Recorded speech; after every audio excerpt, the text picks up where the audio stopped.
Dans ce tutoriel, nous allons voir l'exercice de la console.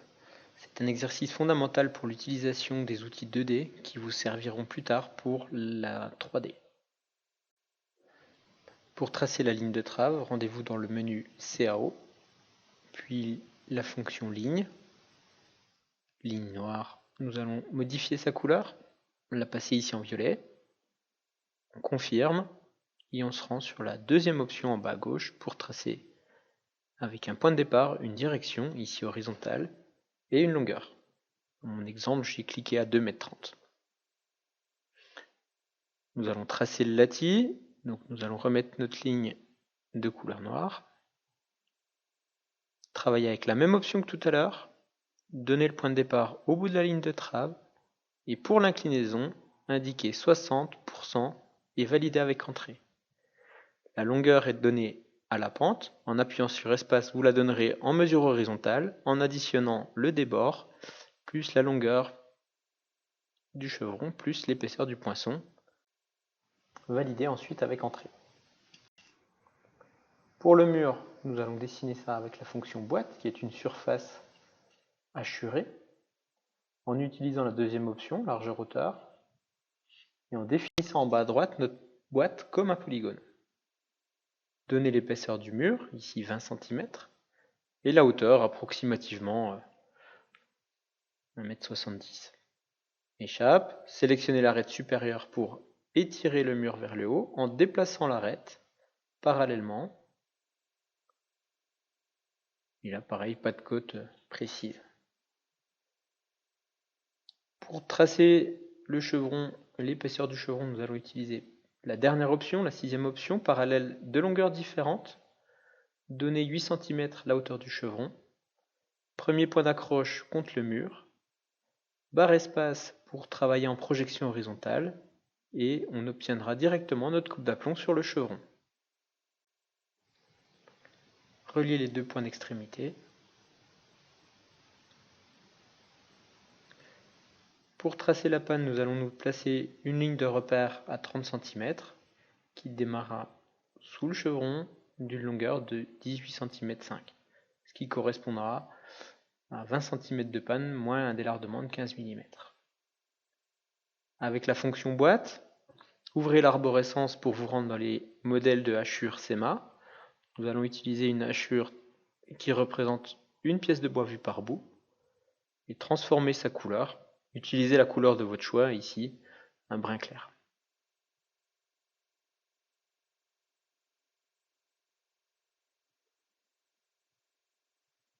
Cette boîte est créée avec la deuxième option, point de départ largeur 10 cm, hauteur 20 cm. Échappe. Sélectionnez la boîte qui vient d'être créée et découpez-la pour obtenir le délardement. Donc découpez boîte avec la troisième option, accrochez l'intersection avec la touche Shift, inclinaison hauteur et échappe. Pour répartir cette panne, nous allons la copier,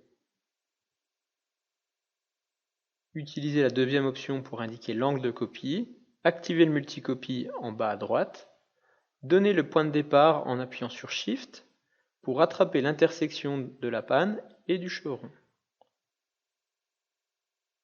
Donnez la position contre le mur et définissez que entre les deux pannes, vous voulez une seule intermédiaire. Échappe. Pour le tracé de la console, nous allons utiliser la fonction ligne, parallèle de longueurs différentes, sixième option, parallèle au chevron sous la chambrée de panne, qui démarre contre le mur et qui, par espace en projection horizontale, viendra s'aligner avec la sablière. L'entrée sera parallèle à la sablière, 20 cm plus bas, démarrera aligné à la sablière, et à l'aide du clic droit, je vais pouvoir indiquer un retrait à partir du mur de 15 cm pour laisser la place au poinçon. Je fais maintenant une parallèle de même longueur avec la cinquième option, une parallèle de longueur différente pour tracer l'épaisseur de l'arbalétrier.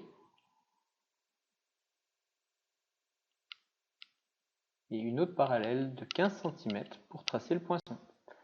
Je veux que le poinçon démarre 4 cm sous le chevron, j'utilise donc le clic droit.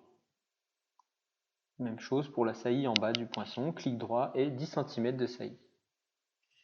Et je referme mes contours avec la deuxième option, point de départ, angle, longueur, l'option qu'on utilise le plus souvent dans SEMA.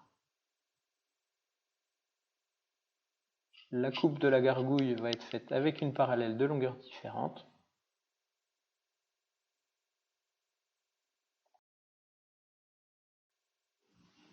En sélectionnant les deux extrémités qui forment l'angle du poinçon, nous allons faire couper raccord d'angle pour obtenir un biseau, c'est-à-dire un chanfrein, d'une longueur de 4 cm de côté.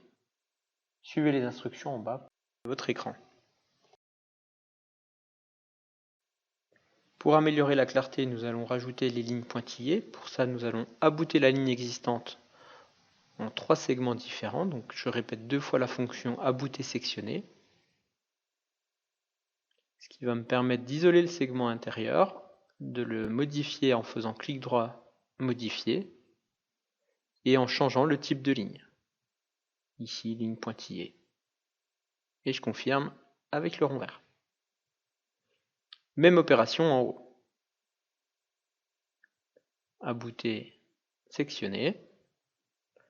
Pour la partie basse, je vais utiliser la touche raccourci Entrée qui va me rappeler la dernière fonction utilisée.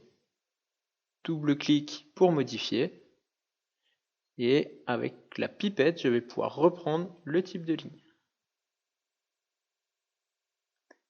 Je vais ajouter le tenon à l'aide de la fonction rectangle en type de trait pointillé. Donc je change avant de tracer mon type de ligne. Et je vais créer mon épaulement en appuyant sur la barre espace 2 fois pour me décaler horizontalement puis verticalement. Horizontalement, je vais me décaler de 0 dans le cas présent, verticalement de 1 cm. Donner la longueur de tenon 8 cm et je demande un retrait avec le clic droit de 1 cm. Échappe quand j'ai terminé.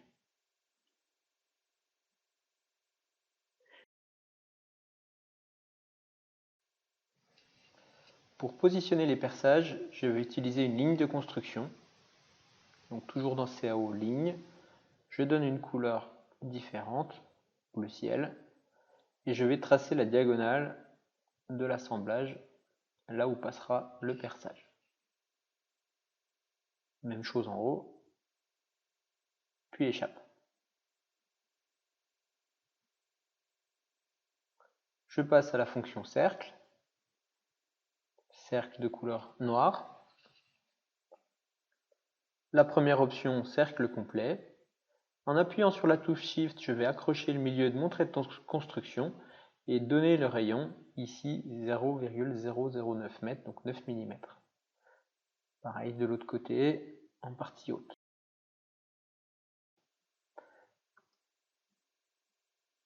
Pour positionner le perçage dans le tenon sans utiliser de ligne de construction, on peut encore une fois utiliser la barre espace 2 fois avant de donner le point de départ et donner la distance de décalage horizontale puis la distance de décalage verticale. Le rayon reste le même.